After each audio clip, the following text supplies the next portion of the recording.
హైదరాబాద్ ను డ్రగ్స్ పట్టి పీడిస్తుంది. ఎక్కడ చూసినా మత్తు వలయంలో యువత చిత్తవుతున్నారు. ఓవైపు గంజాయి, మరోవైపు డ్రగ్స్ పెను సవాలుగా మారింది. యువతే టార్గెట్ గా డ్రగ్స్ ముఠాలు రెచ్చిపోతున్నాయి. ఉడతా పంజాబ్ మాదిరి ఉడతా హైదరాబాద్ అవుతుందా అన్న అనుమానం కలుగుతుంది. మరోవైపు విదేశాల నుంచి వచ్చే మత్తు ముఠాలకు ఎయిర్పోర్ట్లోనే చెక్ పెడుతున్నారు డిఆర్ఏ అధికారులు. హైదరాబాద్ లో డ్రగ్స్ రవాణా ఆందోళన కలిగిస్తోంది. ఈగల్ టీం డ్రగ్స్ ముఠాలకు ఎక్కడికక్కడ చెక్ పెడుతున్నా ఎక్కడో ఓ చోట పట్టుబడుతూనే ఉంది. ఓ నగరానికి ఎయిర్పోర్ట్ వస్తే వాణిజ్యం పెరుగుతుందని అంతా భావిస్తారు. కానీ హైదరాబాద్ లో డ్రగ్ దందా చేసేవారికి ఎయిర్పోర్టు వరంలా మారింది. విదేశాల నుండి వచ్చే వారితో డ్రగ్స్ దిగుమతి చేయించి హైదరాబాద్ లో యథేచ్ఛగా డ్రగ్స్ విక్రయాలు జరిపే వారి సంఖ్య రోజు రోజుకు పెరుగుతోంది. నూతన సంవత్సర వేడుకల సందర్భంగా డ్రగ్స్ గ్యాంగులు రంగంలోకి దిగాయి. ఇలాంటి వారికి అడ్డుకట్ట వేసే పనిలో పడ్డారు డిఆర్ఐ అధికారులు. గడిచిన వారంలో సుమారు 14 కోట్లకు పైగా విలువ చేసే డ్రగ్స్ ను పట్టుకున్నారు.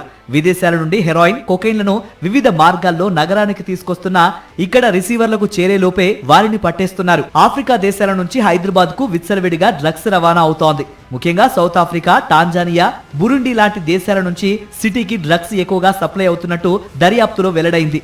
ఎయిర్పోర్ట్ లో అనుమానం వచ్చిన ప్రతి వారిని స్కాన్ చేస్తున్నారు. ఇటీవల బురుండి దేశానికి చెందిన ఓ మహిళ నుంచి 14 కోట్ల విలువ చేసే హెరాయిన్ ను స్వాధీనం చేసుకున్నారు. ట్రాలీ బ్యాగ్ లో దుస్తులు, హ్యాండ్ బ్యాగులు, సబ్బులు పెట్టి వాటి మధ్యలో డ్రగ్స్ పౌడర్ ని సదరు మహిళ రవాణా చేస్తోంది. ఇటీవల హైదరాబాద్ లోని పలు ప్రాంతాల్లోనూ డ్రగ్స్ సీజ్ చేశారు. హైదరాబాద్ లో దొరికిన డ్రగ్స్ కి ఇంటర్నేషనల్ డ్రగ్స్ ముఠాలకు లింకులు ఉండటం మరింత ఆందోళన కలిగిస్తోంది. ఇతర దేశాల నుండి ఎయిర్పోర్టు కేంద్రంగా దిగుమతి చేయాలనుకుంటున్న పెడ్లర్లు అధిక సంఖ్యలో ఉన్నారు. ఇటీవల బ్యాంకాక్ నుంచి వచ్చిన మహిళ నుంచి 400 కిలోల హైడ్రోఫోనిక్ గంజాయిని స్వాధీనం చేసుకున్నారు. ఆమెను అదుపులోకి తీసుకుని ప్రశ్నిస్తున్నారు. పట్టుబడిన హైడ్రోఫోనిక్ గంజాయి విలువ బహిరంగ మార్కెట్లో 40 కోట్ల వరకు ఉంటుందని అంచనా వేస్తున్నారు అధికారులు. విదేశాల్లో తక్కువ జీతాలకు పనిచేసే ఇండియన్స్ ను సైతం డ్రగ్స్ ముఠాలు టార్గెట్ గా చేసుకుని లోబర్చుకుంటున్నాయి. అధిక డబ్బు ఆశ చూపి వారితో డ్రగ్స్ ను దేశాలు దాటించి సొమ్ము చేసుకుంటున్నారు. మరోవైపు డ్రగ్స్ మాఫియా ఆగడాలకు అమాయకులు పెడ్లర్లుగా మారి ఎయిర్పోర్ట్ లో చిక్కుతున్నారు. విమానాశ్రయంలో గట్టి నిఘా పెట్టడంతో మత్తు మాఫియా ఆటలు సాగటం లేదు.